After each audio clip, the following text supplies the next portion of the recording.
Hello everyone, this is C Amita Prajapati. And आज का हमारा टॉपिक बहुत ही ज्यादा इम्पोर्टेंट टॉपिक है। वो है मेरे एक्चुअली मैं इस सीरीज को ना पार्ट्स में लेकर के चलूंगी। ये मेरी फर्स्ट सीरीज होगी जिसमें मैं अपने स्टार्ट ऑडिट के ओवरऑल एक्सपीरियंस के बारे में बताऊंगी कि इसका इंटरव्यू का एक्सपीरियंस मेरा कैसा गया था। एंड सेकंड जो है मेरा वो अदर एरिया के ऊपर होगा, second series. And third series so on, मतलब वो चलती रहेगी जितने भी मैंने इंटरव्यूज दिए हैं अभी तक के, और अलग अलग डिफरेंट डोमेन में दिए हैं।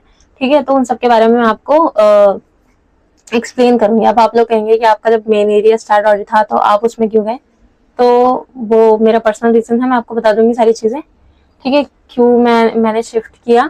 ठीक है, तो उसके बारे में हम बात करेंगे। तो पहले हम बात करते हैं हमारे फर्स्ट सीरीज के बारे में, जो कि स्टार्ट ऑडिट का मेरा इंटरव्यू होता उसके बारे में। ठीक है, तो मैंने अप्लाई कहाँ पे किया था? मैंने अप्लाई किया था जीटी में, ग्रांट थॉर्टन में। और किसी भी कंपनी में, किसी भी ऑर्गेनाइजेशन में अप्लाई करने के दो तरीके होते हैं। फर्स्ट तरीका उनकी डायरेक्टली वेबसाइट से, जहाँ पे वो वैकेंसी निकली है, आप लिंक्डइन पे ऑनलाइन रहें और देखते रहें कि कोई भी वैकेंसी जैसी ही निकलती है आप वहां से अप्लाई कर सकते हैं। एंड सेकंड चीज, जितने ज्यादा कनेक्शन हो उतने ज्यादा कनेक्शन बनाए। Personal connection and LinkedIn connection दोनों होना बहुत जरूरी है। ठीक है, अगर आपका कोई सीनियर है या फिर आपका कोई फ्रेंड है जो किसी अच्छी ऑर्गेनाइजेशन में, तो आप उससे डायरेक्टली बोल सकते हैं कि भाई मेरा सीवी रेफर कर दो। ठीक है, तो वहां पे वो हो सकता है। तो मेरे वाले केस में क्या होता है कि मैंने सीवी जो रेफर कराया था, क्योंकि किसी भी कंपनी में, किसी भी ऑर्गेनाइजेशन में अगर सबसे पहले वहां पे वैकेंसी निकलती है तो सबसे पहले वहां के इंटरनल डिपार्टमेंट्स को मेल जाती है, या फिर उनसे पूछा जाता है कि क्या आपके पास कोई बंदा है, कोई पर्सन है जो इस वैकेंसी के लिए एलिजिबल है, तो आप हमें बता दीजिए। ठीक है, तो हम पहले उनको सिलेक्ट करेंगे, हम उनसे उनका पहले इंटरव्यू शेड्यूल करेंगे बेसिकली। ठीक है, तो ये चीजें होती हैं। तो नॉट श्योर कि हर जगह ऐसा होता है, बट हाँ ऑलमोस्ट तो होता ही है ये सब सारी चीजें। तो मैंने अपना सीवी रेफर कराया था। तो वहां पे क्या होता है, हाई चांसेस होते हैं जब आप रेफरेंस कराते हैं किसी इंटरनल पर्सन से, तो हाई चांसेस होते हैं सीवी आपका सिलेक्ट होने का इंटरव्यू के लिए। हाँ, इंटरव्यू के लिए सिलेक्ट हुआ है, नॉट कि आप सिलेक्ट हो गए, उसके लिए आपको प्रिपेयर तो करना ही पड़ेगा। ठीक है, उसके बाद का सारा प्रोसेस सेम रहता है। ठीक है, तो ऐसा नहीं है कि आपने डायरेक्टली अप्लाई किया था आपका नंबर नहीं आएगा, वहां पे भी नंबर आपका आएगा। ठीक है, मैंने भी अप्लाई किया था बहुत सारी जगह, तो नंबर मेरा आया था, मतलब मेरा इंटरव्यू के लिए स्केड्यूल हुआ था। तो उसकी टेंशन लेने की जरूरत नहीं है, इतना होप लूज करने की जरूरत नहीं है। ठीक है, बट हाँ कनेक्शन ज्यादा से ज्यादा बनाए, क्योंकि वहां पे ज्यादा हेल्पफुल होता है आपका। ठीक है, तो ये तो मैंने पहले बता दिया कि अप्लाई करने के तरीके कैसे है, कि आप डायरेक्टली भी अप्लाई कर सकते हैं वेबसाइट के थ्रू, या फिर आप किसी से रेफर भी करवा सकते हैं। ठीक है, एंड एक चीज और, अगर किसी ने आपकी सीवी रेफर करी है ना, तो आपके पास मेल आती है उसकी, आपकी पर्सनल मेल आईडी पे, तो आपको पता भी चल जाएगा कि हाँ सीवी रेफर हुई है या नहीं हुई है। मोस्ट ऑफ द केसेस में ऐसा होता है। ठीक है, तो आगे हम चलते हैं कि हमारा उसके बाद क्या हुआ था। सबसे पहले यहाँ पे मेरे 3 राउंड हुए थे। ठीक है, जनरली ज्यादा राउंड्स नहीं होते हैं एज ए सेमी। उस समय मैंने सेमी सीए अप्लाई किया था, क्योंकि तब मेरा सिर्फ सीए फाइनल का एक ग्रुप क्लियर हुआ था। एंड थैंक गॉड अभी मैं सीए बन गई हूँ। तो तब मैंने as a semi CA apply किया था। वो रोल था कंसल्टेंट का, कंसल्टेंट में स्टार्ट ऑडिट में कंसल्टेंट, जिसकी पोस्टिंग मेरी दिल्ली में नहीं थी, अदर थी। तो ठीक है, तो सबसे पहले तो कॉल आया था मेरा, टेलीफोनिक कॉल आया था, जिसमें मुझसे बेसिक इंट्रोडक्शन मेरा पूछा गया था, बेसिक क्वेश्चंस पूछे गए थे।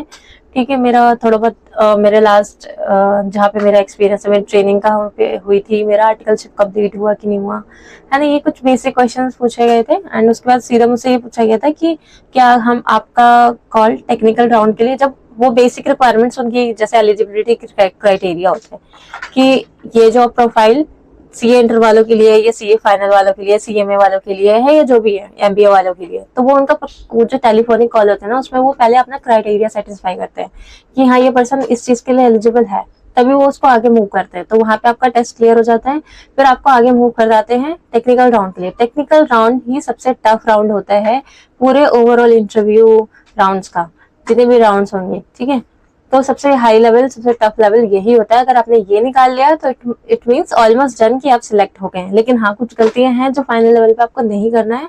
ठीक है, जैसे हम पार्टनर राउंड या फिर मतलब डायरेक्टर जो हमारा इंटरव्यू लेता है, तो कोई भी वहां पे हो सकता है।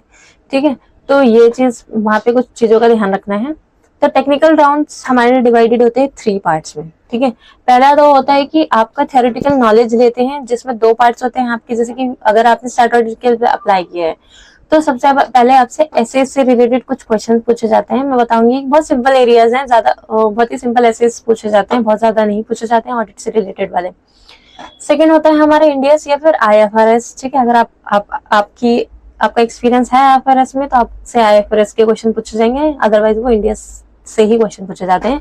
और उन्हीं इंडियस से बेसिकली पूछे जाते हैं जिसमें आपने वर्क किया है, जिस एरिया में आपने मेन वर्क किया है, जिसका आपने मेंशन किया है कि मैंने ये पर्टिकुलर एरिया, जैसे मैंने रेवेन्यू पर्टिकुलर एरिया जो मेरा था, जिसमें मैंने बहुत अच्छे से मेरा एक्सपीरियंस था, ठीक है, ऑडिट का, तो मैंने वो मेंशन किया था। तो मेरे से इंडियस 115 के क्वेश्चंस पूछे गए थे मेजरली। ठीक है, तो ये तो हो गया हमारा फर्स्ट 2 एरियाज। पहले था एसएस था, दूसरा IFRS और इंडियस था। ठीक है, एंड द थर्ड चीज जो पूछी जाती है वो हमारा प्रैक्टिकल एक्सपीरियंस है। प्रैक्टिकल एक्सपीरियंस ही सबसे ज्यादा टाइम टेकिंग होता है पूरे टेक्निकल राउंड में। इसी में से सबसे ज्यादा क्वेश्चन पूछे जाते हैं, क्योंकि यहाँ पे आपका पूरा ओवरऑल, अगर आपने सीए करा है तो ओवरऑल सीए की जर्नी क्या थी, अटेम्प्ट्स कितने लगे, कैसे आपने हैंडल किया प्रेशर को, आपने वर्क एक्सपीरियंस क्या था, कौन से एरिया में वर्क किया था, उस पर्टिकुलर एरिया का पूरा वर्क थ्रू आपको पता होना चाहिए कि ये पर्टिकुलर एरिया हमारे यहाँ से स्टार्ट होता था, हम यहाँ से इस बेसिक लेवल से इंटरव्यू करना, बेसिक लेवल से ऑडिट करना शुरू करते थे, तो उस फाइनल लेवल पे जाकर के ऑडिट हमारा खत्म होता था।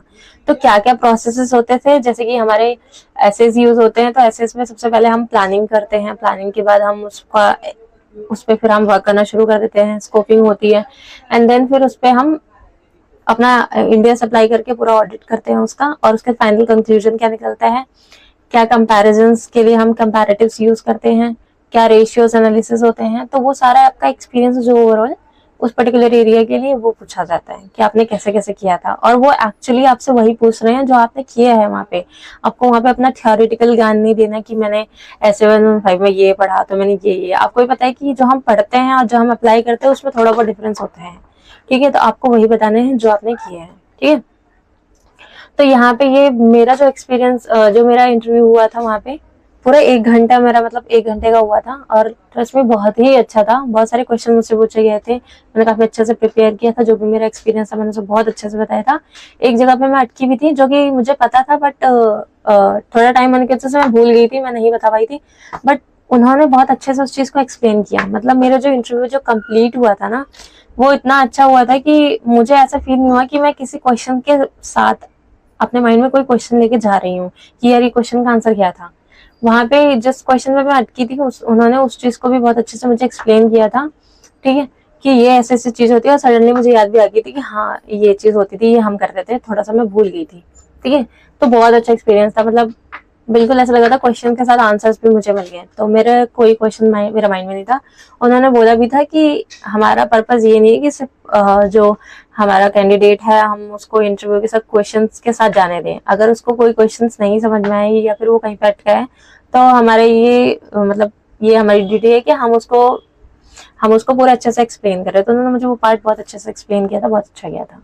तो मेरा ओवरऑल इंटरव्यू एक्सपीरियंस अच्छा गया था। फिर उसके बाद मेरा एचआर का कॉल आया था, उससे पहले भी एक बार एचआर का कॉल आया था, जिसमें उन्होंने मेरे से एक बार टाइमिंग कंफर्म करी थी कि आपको टेक्निकल राउंड कब हम वो करें, स्केड्यूल करें। ठीक है, तो ये होने के बाद फिर दोबारा से एचआर का कॉल आया था, एंड एचआर ने मुझसे पूछा कि आपका ओवरऑल इंटरव्यू एक्सपीरियंस कैसा था।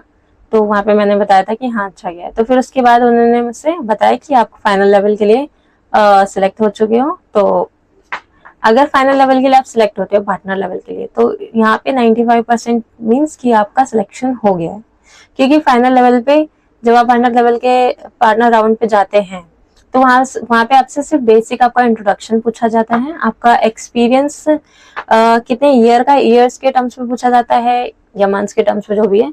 ठीक है, उसके बाद आपसे ना आपकी एक्सपेक्टेड सैलरी पूछी जाती है, एंड आपका लास्ट राउंड सैलरी पूछा जाता है। तो ये कुछ बेसिक क्वेश्चन होते हैं, यहाँ पे ज्यादा बहुत सारे क्वेश्चन आपसे नहीं पूछे जाते हैं। एंड ये पूछा जाता है, जैसे कि मैं उस समय सेमी सीए थी, तो ये क्वेश्चन तो उनका मेन था कि अगर आप सीए बन जाते हो तो व्हाट नेक्स्ट, तो आप क्या करेंगे। ठीक है, तो यही एक टफ क्वेश्चन होता है जहाँ पे आपको अच्छे से रिप्लाई करने होता है। ठीक है, एंड सेकेंड चीज मुझसे पूछी गई थी मेरी एक्सपेक्टेड सैलरी, और सिर्फ मैंने इसी पॉइंट पे गलती कर दी थी। एंड यहाँ पे आपको हमेशा आपका जो सैलरी है ना, वो आपको पता होना चाहिए इंडस्ट्री में क्या चल रहा है। ठीक है, इंडस्ट्री में जो भी चल रहा है, और आपका जो लास्ट राउंड सैलरी है, ठीक है, उसके ऊपर आपको परसेंटेज अप्लाई करनी है। जैसे आपका लास्ट राउंड सैलरी, उसके ऊपर आपको परसेंटेज अप्लाई करना है कि ये मेरा परसेंटेज लगाने के बाद 10%, 12% या फिर 20% लगाने के बाद मेरा सैलरी कितनी बन रही है, क्योंकि यही हाइक होता है, ठीक है। इसके बाद जो आपकी सैलरी बन रही है उसको आप एक बार कंपेयर कर लो आपके इंडस्ट्री से, वो मैच होना चाहिए ऑलमोस्ट, ठीक है। अगर आपके पास एक्सपीरियंस है तो फिर आप हाई डिमांड कर सकते हैं, बट अगर आपके पास एक्सपीरियंस नहीं है तो जो भी फ्रेशर के लिए मार्केट में अवेलेबल है, इंडस्ट्री में जो भी चल रहा है, आपको वही बताना है, नहीं बहुत ज्यादा नहीं बताना है, ठीक है। तो यहाँ पे मुझसे गलती हो गई थी, और एज अ सेमी सीए उतना इंडस्ट्री को उतना अलाउड नहीं होता, ठीक है। तो मैंने बाद में पूछा भी था, बाद में मैंने काफी टाइम बाद मैंने मैसेज किया था जो पार्टनर को लिंक्डइन कनेक्शन से, तो मैंने उनसे पूछा था कि सर कि मेरा तो फाइनल लेवल भी हो गया था, बट मैं सिलेक्ट ही नहीं हुई। तो उन्होंने मुझे बताया था कि the main reason is your expectation is too high for that role, तो इसलिए मेरा सिलेक्शन नहीं हुआ था। तो ये था पूरा ओवरऑल एक्सपीरियंस मेरा इसका स्टार्ट ऑडिट का, जो कि बहुत ही अच्छा था, बहुत ही मेरे को कुछ सीखने को मिला वहाँ पे, ठीक है। एंड क्या क्या क्वेश्चंस पूछे गए ऐसे रिलेटेड, इंडिया से रिलेटेड एंड मेरे प्रैक्टिकल एक्सपीरियंसेस में, तो वो सारी चीजें मैं आपको इसके बाद एक पीडीएफ रन करा दूंगी, एक जिसमें आपको सारे क्वेश्चंस मिल जाएंगे, ठीक है। तो प्रैक्टिकल एक्सपीरियंस में ना आपका सीए जर्नी भी जरूर पूछेंगे, तो उसमें आपको घबराने नहीं है कि यार मेरे इतने अटेम्प्ट्स लगे हैं यार सारी चीजें, उसके लिए नहीं, वो आपको एक्चुअली आपकी नॉलेज को, ठीक है, आपकी कम्युनिकेशन स्किल्स को और आपके एक्सपीरियंस को जानना चाहते हैं, ठीक है। तो आपको कॉन्फिडेंस भी देखना चाहते हैं कि आपके अंदर कितना कॉन्फिडेंस है, कितने कॉन्फिडेंटली अपने फेलियर्स को भी एक्सेप्ट करके बताते हैं सारी चीजों को, तो ये चीजें होती है, ठीक है। तो यहाँ पे अब बात की जाए अगर इंग्लिश की, तो इंग्लिश बहुत ज्यादा हाई लेवल की होनी चाहिए, उतनी होनी चाहिए जितना आप अपने एक्सपीरियंसेस को कम्युनिकेट कर सके सामने वाले पर्सन को, ठीक है। तो इसके लिए घबराने नहीं, आपको अच्छे से प्रिपेयर कर लेना है, ठीक है। जो भी क्वेश्चन पूछे जाएंगे इंडेक्स में भी आपसे वही एरिया का क्वेश्चन पूछा जाएगा जिसको आपने मेजरली आपने मेंशन किया है अपनी सीवी पे, और कुछ पर्टिकुलर इंडेक्स हैं जो हमेशा पूछा जाता है, जैसे इंडेक्स 2 हमेशा पूछा जाता है, ठीक है, क्योंकि इन्वेंट्री जो है वो हर आपको ऑडिट उसका करना ही होता है। आप किसी भी कंपनी में जाएंगे तो किसी भी कंपनी का ऑडिट करेंगे तो आपको इन्वेंट्री करना होता है, तो वो कुछ क्वेश्चन है जो पूछे जाते हैं, जो मैं आपको कुछ इंडिया से जो पर्टिकुलरली पूछे ही जाते हैं, तो उसके लिए मैं आपको उस पीडीएफ में बता दूंगी, ठीक है। एंड अगर आपको आपसे बात की जाए एसेस की, तो एसेस में मटेरियलिटी जरूर पूछा जाता है। सबसे मेन क्वेश्चन होता है कि मटेरियलिटी आप डिसाइड कैसे करते हैं, what is the benchmark to decide a materiality. तो मटेरियलिटी का जो बेंचमार्क होता है, बेसिकली हम पीवीटी लेते हैं, जनरली पीवीटी होता है, सेल्स भी होता है, ठीक है, और भी सारी चीज होती है, ठीक है। तो आपसे पूछा जाए कंट्रोल पूछा जा सकता है कि आपने जिस भी एरिया का ऑडिट किया है उससे रिलेटेड 2 कंट्रोल बता दे, ठीक है। तो ऐसे कुछ क्वेश्चंस जो है आपसे पूछे जा सकते हैं, ठीक है। तो ये था ओवरऑल मेरा एक्सपीरियंस, और मैं अभी इसके बाद पीपीटी रन करवा दूंगी जिसमें वो सारे क्वेश्चंस होंगे, तो आप उसे स्क्रीनशॉट लेकर के रख लेना, जो कि बहुत ज्यादा हेल्पफुल होगा। और अभी इससे तैयारी करना अगर आप शुरू करेंगे कुछ कुछ पोर्शंस की, तो अभी मे बी वैकेंसी निकले, एग्जाम्स रिजल्ट से जस्ट आगे पीछे वैकेंसीज निकलती ही हैं, ठीक है। तो आप अप्लाई कर सकते हैं वहाँ पे, ठीक है। That's it for today, thank you so much, bye.